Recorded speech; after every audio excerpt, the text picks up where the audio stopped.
Hello, everybody. Hello and welcome. My name is Eduardo Bindazzane. I am a leadership and communication consultant and trainer based in Berlin and working across Europe, and quite obviously the host of this event.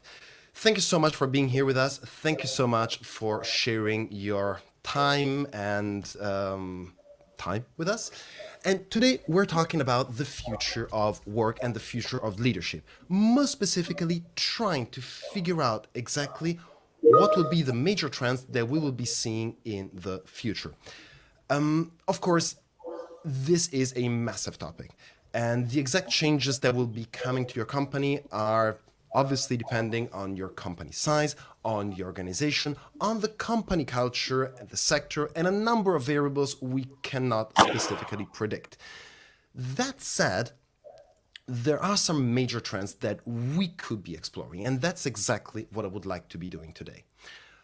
Today, I would like to explore with you and with my guests whether there are any major trends that we will be seeing, specifically in the area of hybrid work in the future, in any organization. Whether there is any specific role within the organization that will be playing a major aspect in channeling those trends or opposing them. And if there are any dynamics that we can also reasonably expect we will be seeing happening across any organization. Now, this is, of course, a massive topic for one person, even for the most competent and maybe even arrogant of consultants. And that is why I am quite excited and eager to be sharing the stage with some of the most amazing professionals that I know. I'm excited because, first of all, I had the chance of getting to know each one of them personally, and I can therefore vouch for their capability, personality, and knowledge. And secondly, I'm excited because they all have a very unique vision and angle on this problem, because each one of them belongs to a very different sector. Briefly, we have innovation sector, we have the tech sector, and we have the luxury sector. And this diversity of perspectives and insights that they can offer is going to make this, I'm sure, quite an interesting and exciting conversation, including for myself. So I literally cannot wait to get started. So please welcome my guests. We have Christina Können, director of the Deloitte Tax and Legal Garage, which is one of the core drivers of innovation in the tax and legal sector. We have Davide Lunghi, who is managing director of Tag Heuer, which is one of the world's most famous luxury watches brand. And we have Vittorio Martinelli, managing director of Olympus Italy, which is an, I would say, almost legendary tech brand focusing specifically on areas like health and biotech. Christina, Davide, Vittorio, thank you so much for sharing your time and insights with me. I'm very much looking forward to talking to you. Thanks for Thanks to having you. us. Thank you. And I literally cannot wait to get started. Just very briefly for our listeners, if you have any comments or questions, please just write them down in the comments and I'll be collecting them or we'll be addressing them as soon as we have a second. Now, I see already some few people are starting to say hello. Ciao a tutti, ciao Felicia, ciao Mara, ciao Caroline. Getting to my first question and what I would like to open the dances with. Now, what we can expect, certainly from 2022, is that change will keep on coming. 2020 and 2021 have been years of massive change, and I'm just talking about the world of work. But now with this pandemic, we're seeing some hope for the end at the very least, despite waves still coming. We are starting to talk seriously about hybrid work. And right now I see one of two scenarios happening. The first one is a scenario where hybrid work is seen as an opportunity, where companies decide to be rallying together and uniting to push innovation in the world of work forward and embracing this opportunity as an advantage. So exploring new ways of working, exploring new roles and techniques and tools and skills. And another scenario where you have opposing grounds. You have C-level that wants to bring everyone back into the office, no questions asked, and let's go back to the way things were. And people quite obviously and understandably resisting that idea. and therefore creating a tug of war that is going to be heightening conflicts. My take on this is that there is one role that will be specifically key in either one of those scenarios, either facilitating hybrid work or diffusing the conflict, which is going to be middle managers who are uniquely positioned in the whole architecture of the company, but that right now do have a major amount of tasks to deal with, motivating people, communicating, engaging.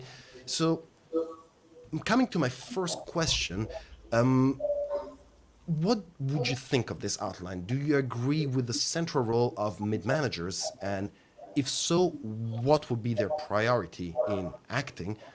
Or if not, quite understandably, if not, who would be the key role in this area?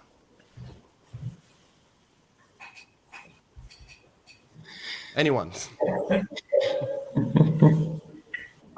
Okay, maybe I start then. So I totally agree. So I totally agree what you said, that they have this central role, right? So communication is key, and I think it's also more about like creating a right framework, meaning you have to reduce the stress and you have to create a good working atmosphere and also conditions, even in hybrid work, meaning that you have, because nowadays all of you guys know you got one call after another and you don't have time, or actually our employees don't have the time to actually do their work, so they are constantly are in calls and writing emails parallel. So that's stressing them a lot. And also the quality of work goes down because of this increasing workload and stress. And therefore you have to create like a good atmosphere, meaning that you have to think about like what is the working mode your employees could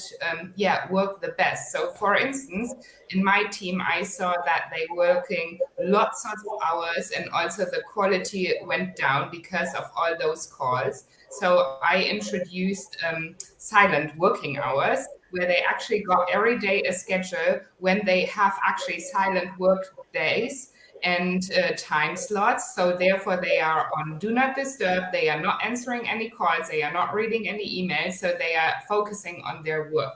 And the other thing, which I think is also that you have to strengthen the personal relationship, because people, as we already talked before, are feeling more isolated due to the pandemic. So you somehow have to create a really good atmosphere in order that you get them on the boat, meaning that, for instance, new employees who joined now during the pandemic, that they get also this team spirit, because all those team events which you usually have, they went all, or they are now all gone, and you somehow have to create this team atmosphere also virtually. So maybe what I did in order to create a better atmosphere was that we got Zoom sports calls.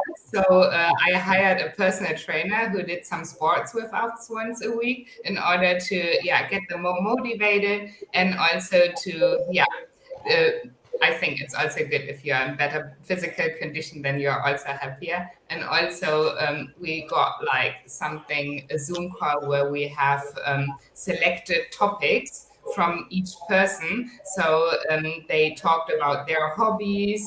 So we got lots of insights, for instance, for apnoe diving and stuff like that. So that was also really nice. Yeah. That's great. Thank you. It's actually interesting in this sense because it's nice how the two areas like personal and private blend in a lot more. And I'd love to elaborate on that later on. But if there's Davide, would you have any take on this one as well? On middle managers or not? Yeah, I personally like the first part that you presented, before going a deep dive into the role of the managers. I would like to give a couple of words and experience and ideas on the two position, on the hybrid work or the full remote work, because really we see what we observe is really a recent topic. There are a lot of rules and regulation who try to become important, to say, okay, 2 days, 1 day, 4 days, 5 days. But I always try to move the focus to another topic. I always try to move the focus away from the pandemic, which for me accelerated the trend which was already in the air.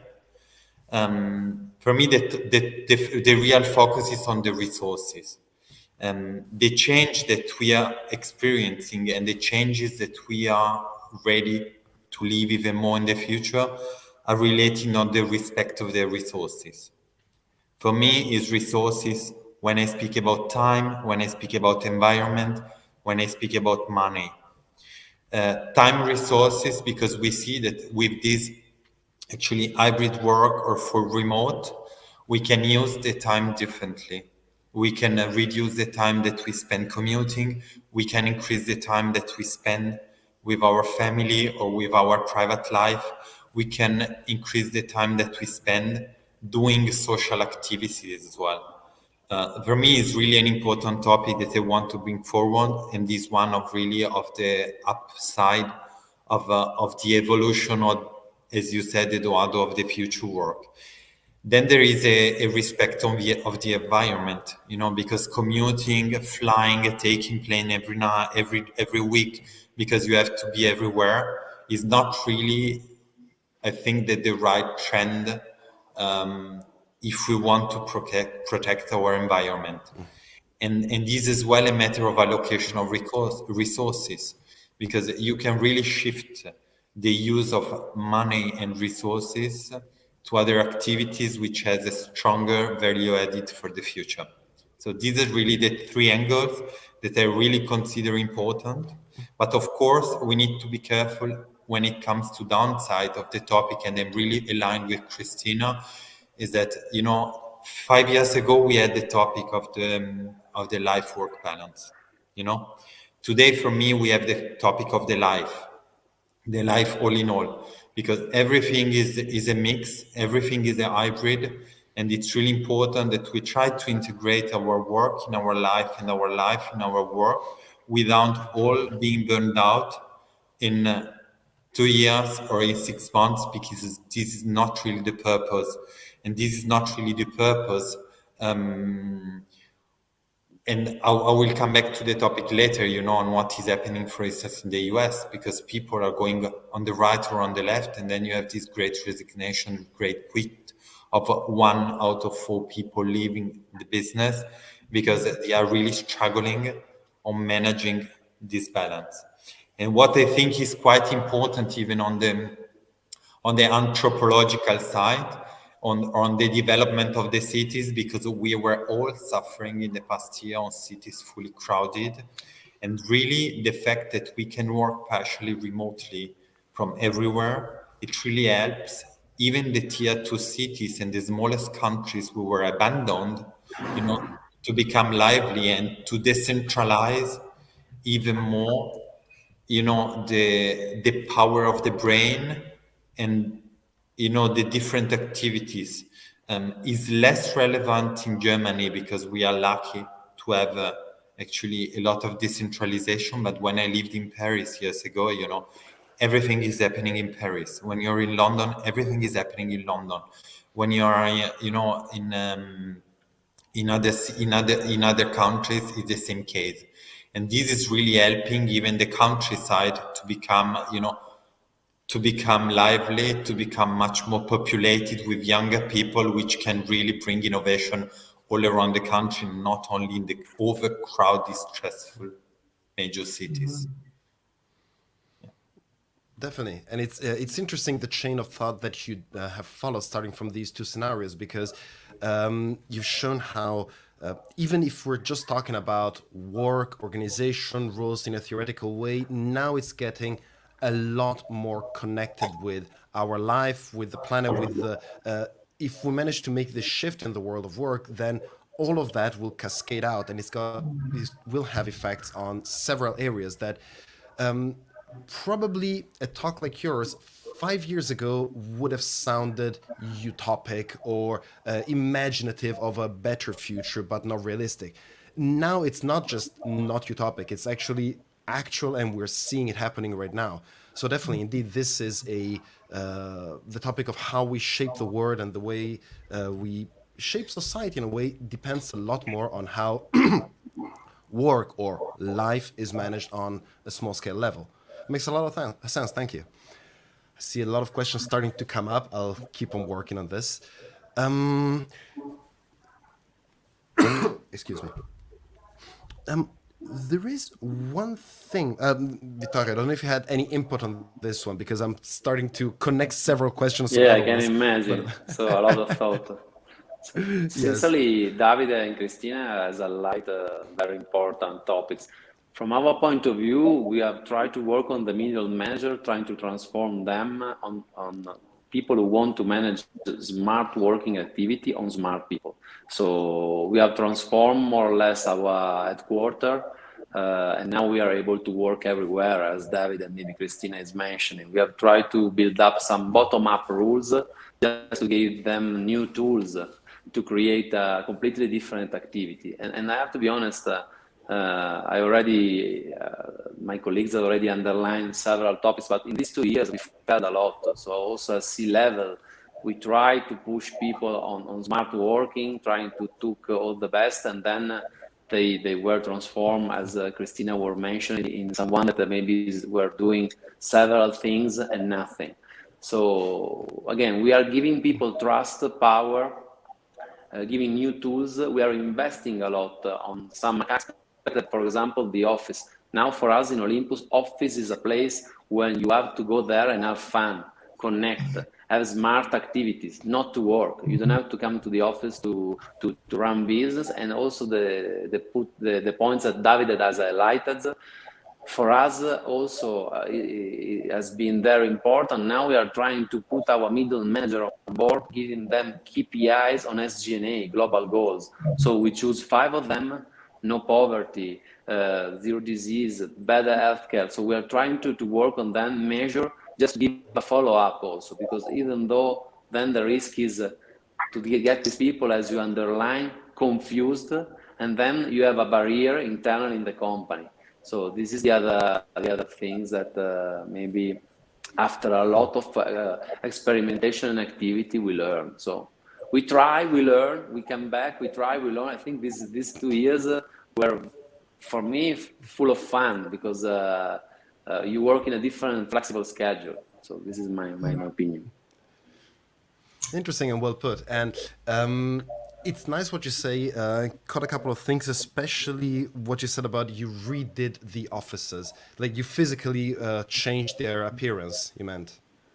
Yeah, we destroy our idea of office, I have to be honest. That's great.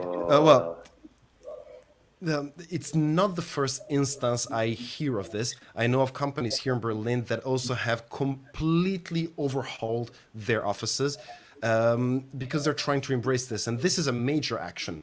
I know that if you look at the scenario 2, what I was mentioning at the tug of war, a lot of a large number, unfortunately, of C-levels says that people need to come back into the office because they need to be more productive.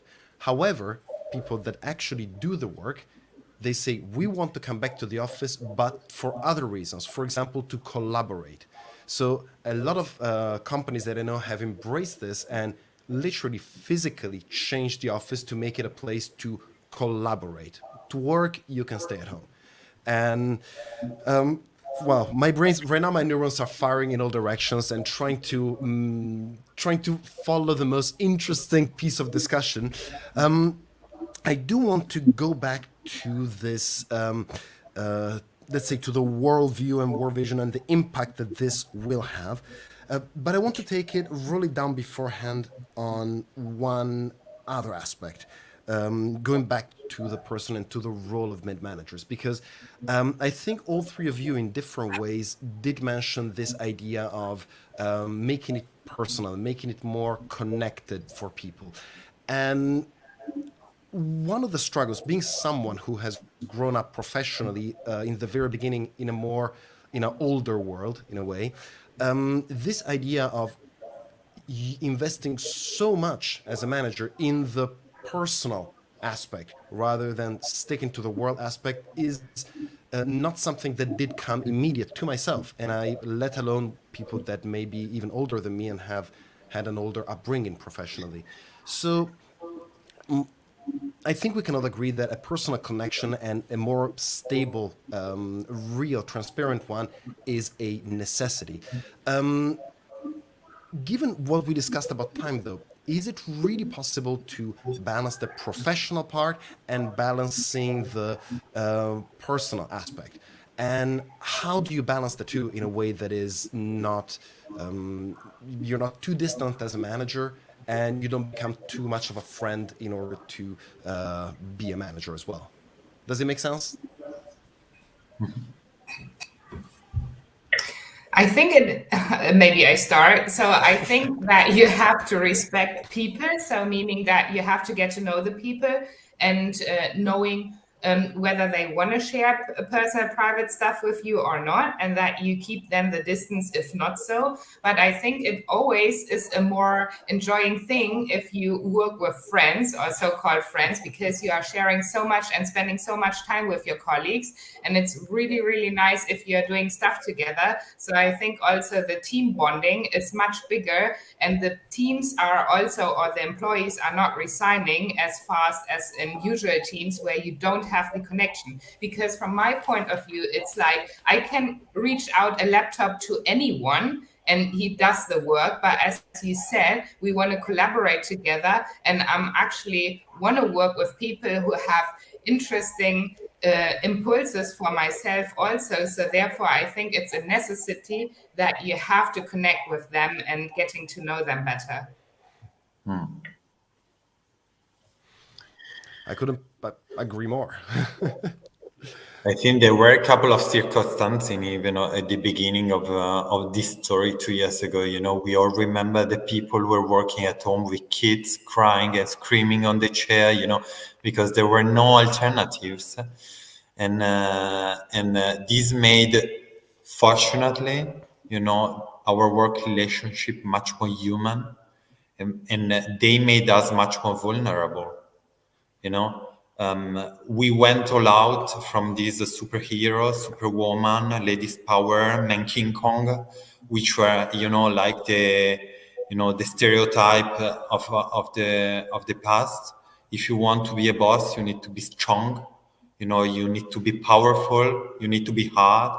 You need to wear a white tie, you know, or a white shirt or white collar even. And you know. 2 years ago, all paradigms disappeared. You know, everything disappeared because you had your dog on the table, because you had your kids crying, because you had, you know, everyone coming into your room where you were working. And I think, you know, there were a couple of circumstances which were quite positive, you know, breaking this, you know, this stuck way of working. And now we are in the next dimension where I really support what Christine is saying. Is really important to respect, you know, what the other people are expecting. You know, if they want to keep their private life, they keep this. But it's very important as well, you know, to be open to listen if the people want to share much more personal moments. And this is something that I experienced as well. You know, you have a much deeper personal relationship, which are building up and making the team stronger, because it's not easy. It's not easy to be always alone at home in front of a laptop, you know, to organize your day. And we are trying as well on top, like Vittorio did, you know, to rethink completely even the office. We opened new offices. We left the old offices 2 weeks ago, and we did something completely new. And we are working with the HR team to actually to build a community. You know, we want to create some touch points and some motivational point to invite people naturally back to the office. We don't force people to be back. But we say, okay, one day we'll organize a yoga class. One day we have a cooking class. One day we have a speaker, you know, and we try to do it physically and not virtually. That we bring people with different activities in the evening or even in the afternoon, that we can think the life in the office differently. You know, we are building a urban garden. for summer, where people, can have something different. That they can feel that they are quite, quite committed to the company life. That is brilliant. That is a brilliant series of initiatives. Congratulations. It's I particularly like the idea of inviting people back that you mentioned. I mean, the make it available, and then sure, it's an invitation. You're welcome to come in. Thank you. I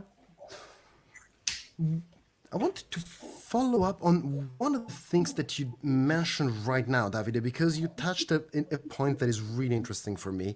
You mentioned you're working a lot with HR in order to build this community. So those two, you can call them buzzwords if you want, but those two terms like fire up a lot of thoughts into my brain, because it's, I think HR may have a major role into supporting this and into helping people, in helping this transition in general. And in case there is a conflict between what we're talking about in happily none of your companies, but between C-level and first-line employees, HR managers can also be a support for mid-managers that can relate to both sides.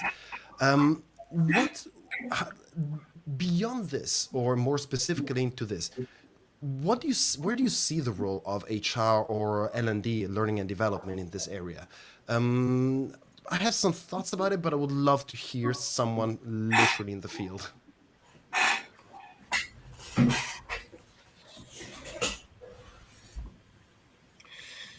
For me, HR is a central role in the change process of this one, because at the end, the C-level, they are there to do business and to propose the vision and to define the strategy of a company.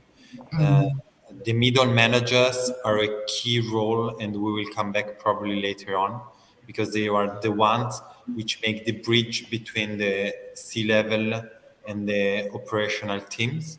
So it's really one of the most important role in the company for me, the one of the middle managers. And the HR, in my opinion, they are expected, to be the change driver, not just to support the change, but really to be the change driver, because the operational team, they are very busy on delivering, because at the end, except for the public company, which is not the case where I work for, but the private company, you need to deliver independently on the situation, and you are measured on your KPIs. And 99% of your KPIs are business KPIs, and not human KPIs. The C-level, they are there really to manage the shareholders. They are there to define the visions and the strategy. And in this role, I see really the HR like, the captain of the change. And the captain of the change is going really in two directions for me. One is to really people-centric as organization. And this is the role of the HR, to be obsessed by people, power of the people, the strength of the people, the talent of the people. And once you start thinking of people and not processes and not regulation and not pay, you really understand very quickly what is important in your organization. Of course, very important is the role as well of the L&D, because in this new world, a new way of living and working, there are new skills which are expected, which are soft and hard skills as well. We start even from the basics. Everyone need to learn using Zoom and understanding that you have to be mute when all other people will speak. It's much easier for people which are used with the technology, but we have the production workers as well in the company. We are a fully integrated chain. We produce watches, and the watchmakers, they come all in a group in a meeting, and they don't know absolutely how they can click on a Zoom to have a conference, And this is what about hard skills. And on the soft skills, I think there are a lot of topics that we're bringing on the table, which are very important, that we probably summarize at the end. And there is really important that the HR they need to be very innovative in this one, you know. We need to go away from what we have learned from the past, and we need to think differently. To have a checklist on talent trainings catalog today, just to say that we have done the to-do list, we don't need it. We don't need to say, okay, I've done the leadership training episode 1, I have done the leading by influence episode 2. I mean, we don't need anymore this training just to check cases. We need really shorter training, probably not 5 days training where everyone is tired, very focused, very on the point, on the topic of the moment. I think this way of roundtables, talk and so on is much more powerful than to be, you know, closed for 5 days in a room where you have a full training, because you share your experience, you define your next step, and you go home with something more in your background, and then you know that you have 3 points that you bring forward to your team and to your organization.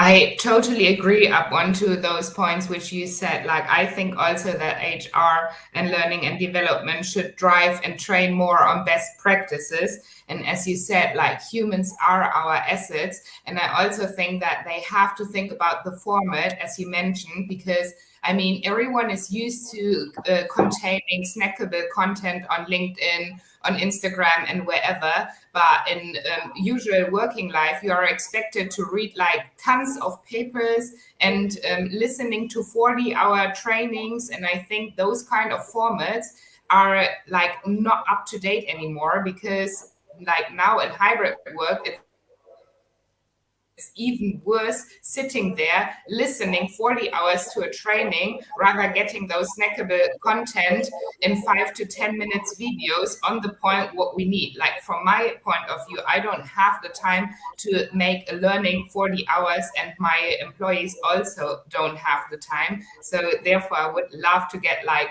a new kind of innovative format how learning and development should look like. Mm-hmm.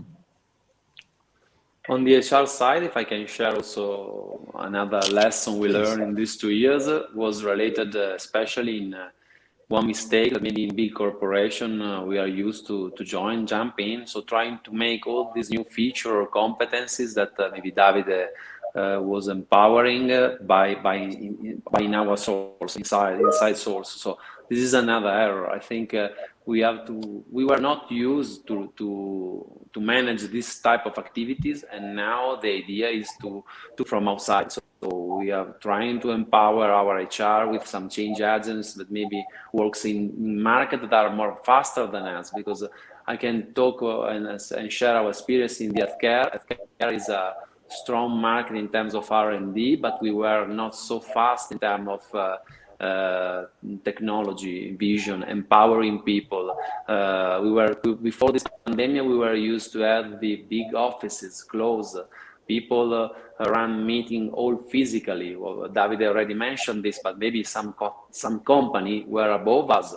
So we were already doing this before the pandemic. So we try to empower our HR with our tools and our activity that now is not possible to build from the inside. This is another point that for us was strongly useful.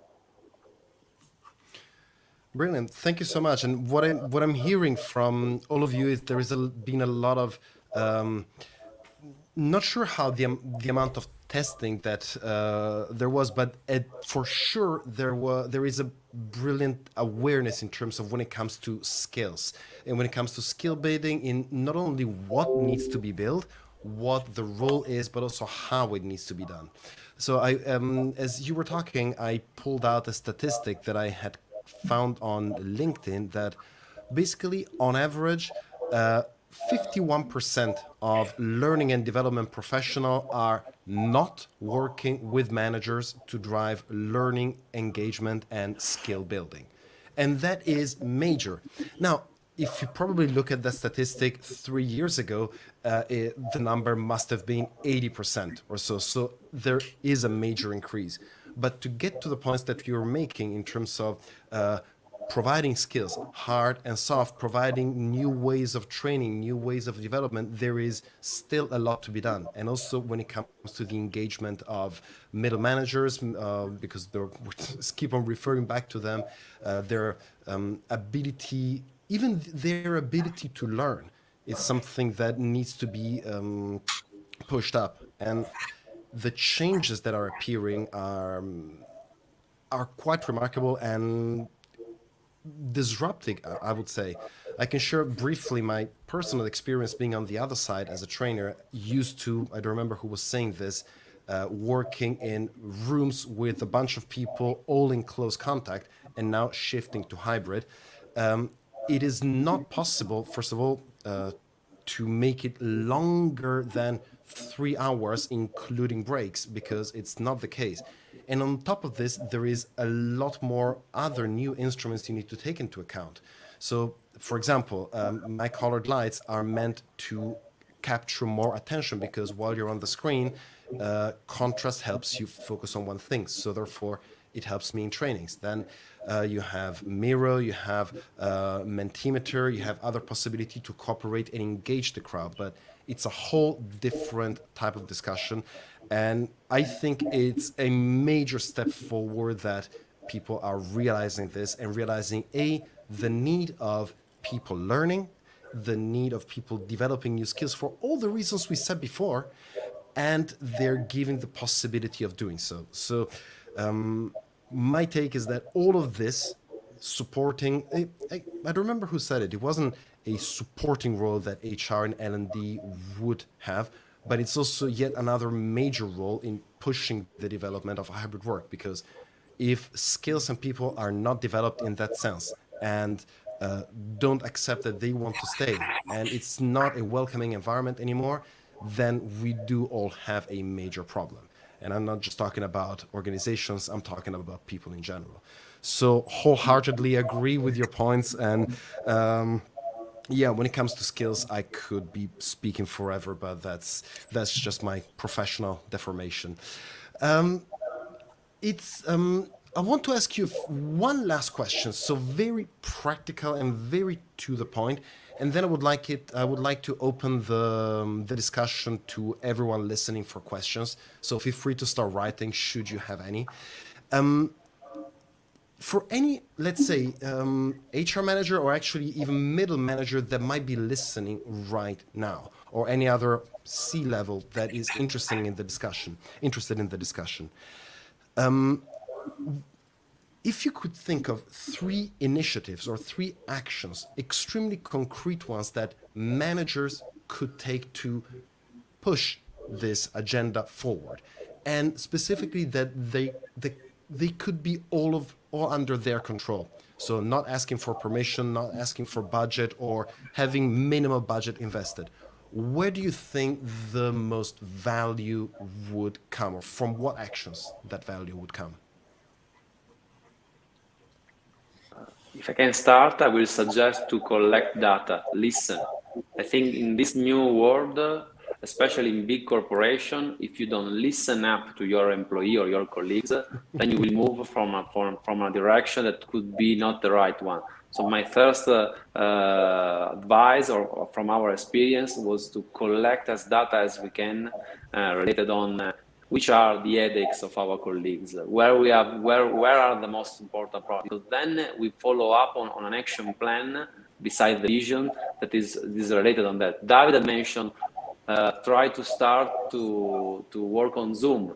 When we started, for some of us, this was normal, but then we understand that this was one of the most important problems we had in our corporation. So some small things that don't need a big budget, but then if you don't collect and listen nowadays in this fast new environment, your colleagues, then you will have a big headache, because then you will start projects that are not useful, and you don't see also the results. So this is my first one.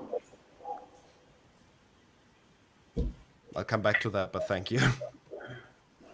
I would also say like both things. Like first, you have to talk to employees. Second, you have to talk to other managers and ask them what are their best practices. Maybe also ask your boss what is his or what does he actually want from you and your employees, and ask him also for best practices, and then think about it, and then take it into your day-to-day practice, and then you have to follow up and do that more constantly, and then always rethinking your own operating model. Is that state of the art?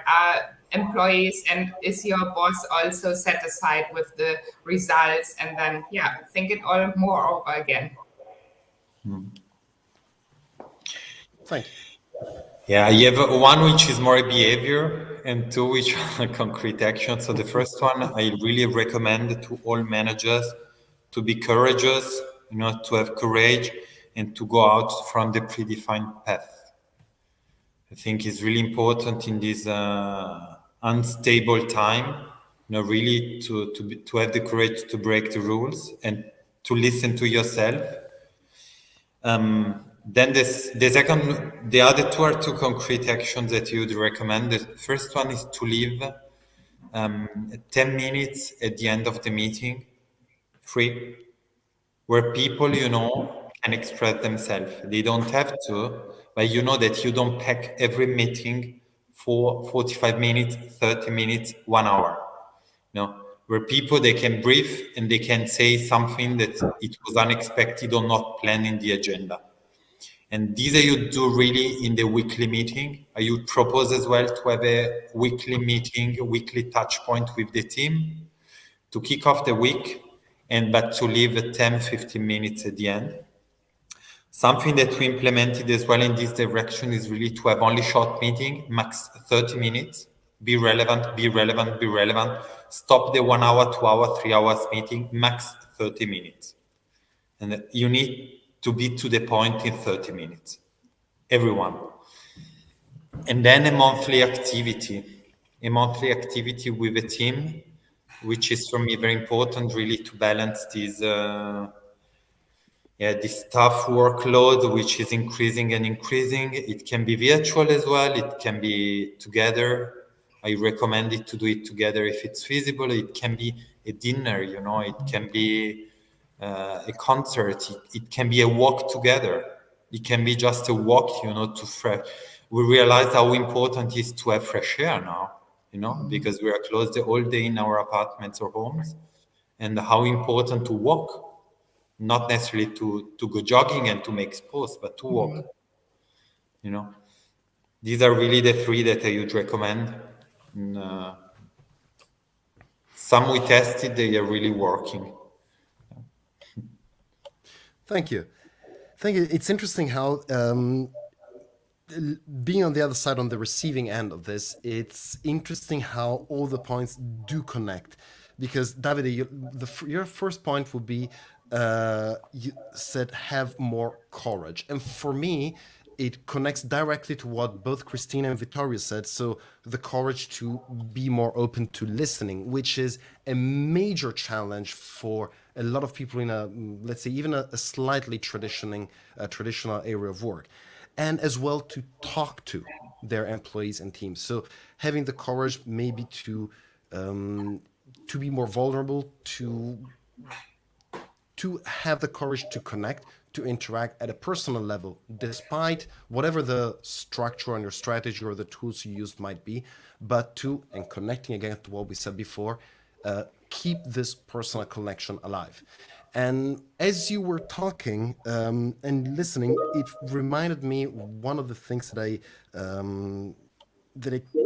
keep on bringing up in discussions, the fact that it's, as a manager, mid-manager, C-level at this point, or whatever, I do believe that the idea of listening, communicating, getting inspired, and having the courage to work elsewhere or put your mind elsewhere, it's becoming more and more part of your job.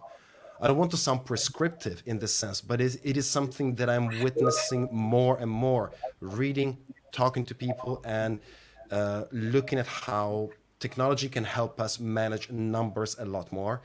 When it comes to managing people and handling people and shaping the future of work with the people that are actually doing it, the personal connection is going to become the main driver. And I'm quite glad to hear this from all of you. So thank you so much. I would ask anyone listening if there are any questions. I did see a couple coming up early on. Let's see. There are two people that mentioned internal communication. Caroline, you mentioned it in the context of your larger question, and I think it was Marazatti, the role of internal communications. So maybe we can hit two birds with one stone on this one. Where do you see that role?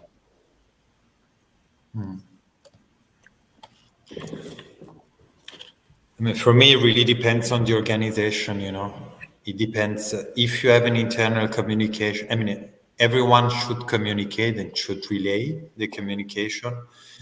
In the largest organization, there is much more institutional, so you really have an internal communication department. In the smallest organization or medium-sized organization, usually in the HR department, and in a smaller organization, is expected that the managers and the leaders, they communicate. I think a feedback that I can give, I've seen the comments of Mara and Caroline on the internal communication. I would really focus more on rounding the communication, on the style more than on the content. I give you a concrete example. We had some internal discussion with our HR team a couple of weeks ago when there were the new regulation coming due to COVID. And the only focus of the communication was about the new regulations. Nobody cared about the feeling of the people. Nobody prepared the presentation and so on. And they really gave us feedback to the HR. I said, we need to prepare an introduction which is people focused. We need to say, we understand that this is a very tough situation for everyone. It's very difficult for the company. It's very difficult for all the people in the company. But unfortunately, we need to follow the regulation. And what I see is in internal communication now, that everything goes back to the basics, explaining what the rules and regulation are. We don't need to make a copy and paste of the text of the law. In the internal communication, it's really important that we are supportive with the team, that we understand the people, and that we open the doors if people, they need to communicating. Internal communication is not just to send out email and text and so on. Internal communication is to keep communicating with the people and to give the pressure away from these unclear texts which are written by people which unfortunately they don't work in a company like us. So for me, it's really very important, and this was a feedback that I wanted to give to Mara and Caroline when it comes to internal communication, and even based on my practical experience. I think also transparency is the key. That employees also want transparency, and I think therefore communication is key, and also that they have a voice, that they can also raise questions and also give statements how they think how work should be. So I think it should not be only a top down, it should also be a bottom up. So both in consideration.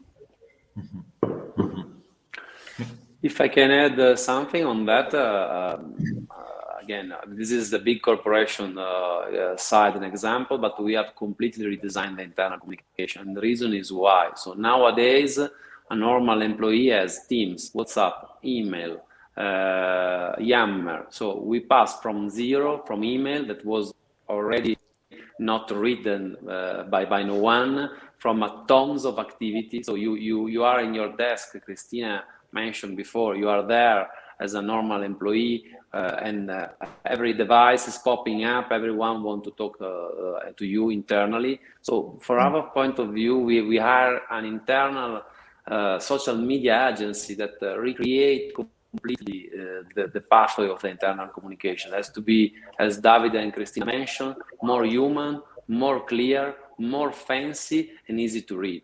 So you have to receive an email maybe also if you are not completely focused on that, you catch it and you want to read it.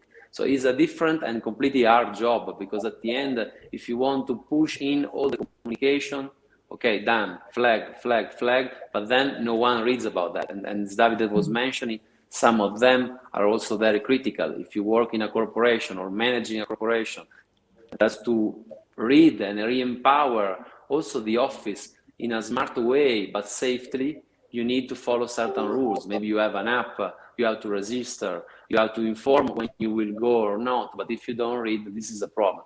So with this internal agency that is used normally from the customer, so from the outside, but now we are spending this amount of money and time to speak with our colleagues, to have something internally, that preparing fancy things and fancy communication, human-driven to people. And we learned this from 2 years of failure, because at the end we started as all with newsletter activity, email, very long email. I don't know, guys, if you still read them, but me, I'm having a lot of fun on that. So this is our point.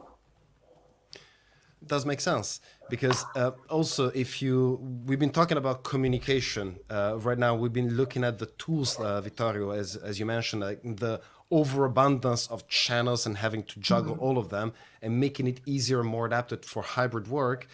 And without this ability, without this kind of transition, then I'm also struggling to see how companies can actually, how manager can actually manage to listen more, to talk more, to engage more in a way that is actually fruitful and doesn't just add quantity and overload to an already overloaded person.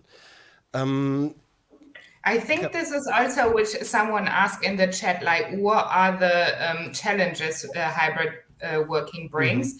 And I think this is totally like, you don't see on the other end what someone is doing. So you need to have your daily stand-ups to see what are their tasks and prioritize them and listen to them. Are they overloaded, or could we maybe also give someone else the work, so that you also get to know what are they doing? And also, because we already talked about it, that you don't have like a real cut on work life. You are not walking home from work and then you cut off your work. It's more or less you are working from home. So there is not like a really hard cut. So you need to figure out what are the right working times for your people, and thinking about also, as Davide said, what kinds of situations are they in? Do they have little kids they have to look for, so that you are more adaptable also with your own working hours, in order to also give them free time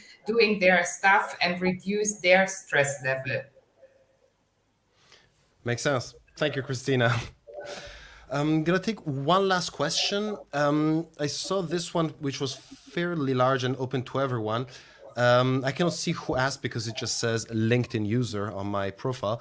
The question is, what are the key skills people from L&D industry have to learn?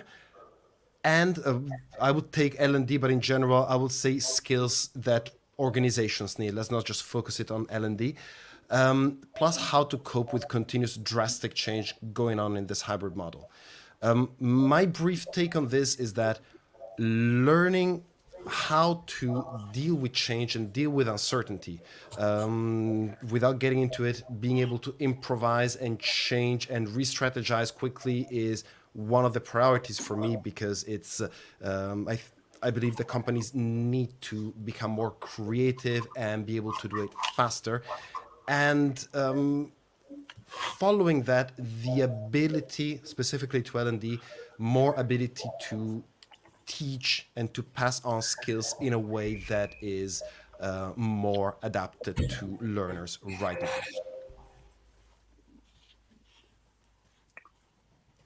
Anything else from my guests? This is a super question. From our side, we invest a lot on coaching and mentoring, I have to be honest. So we develop and ramp up a program in which, especially for middle manager, that was the start of this small discussion, is to empower the people, and especially in Italy, coaching and mentoring was maybe supposed and used as something to do on low performer side. So this was a complete branding on this activity. Empower these people, empower middle managers to create an environment. I think, Vittorio, your connection is somewhat bugging.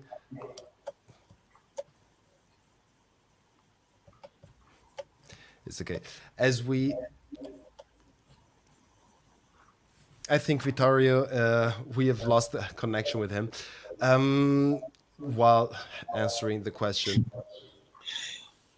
I can jump in. We have a couple of initiatives in terms of learning and development, but at 360 degrees, which were very well appreciated this year.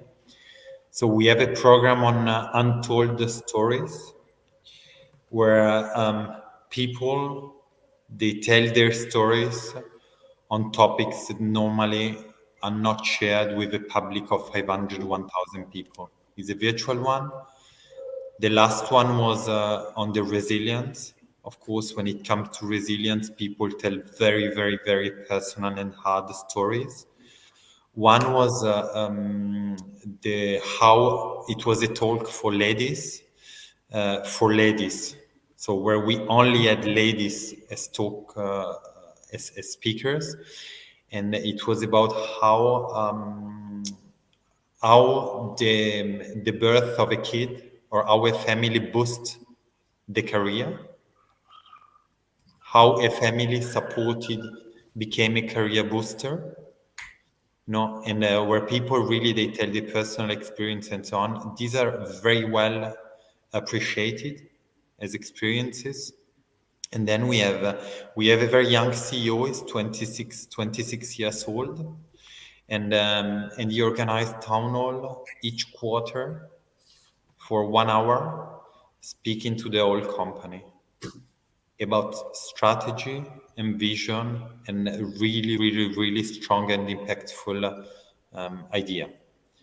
And the last one that we do is that in our quarterly meeting, we organize a best practice session where each quarter, each session has a 1 minute elevator pitch to show to everyone the biggest success of the past quarter.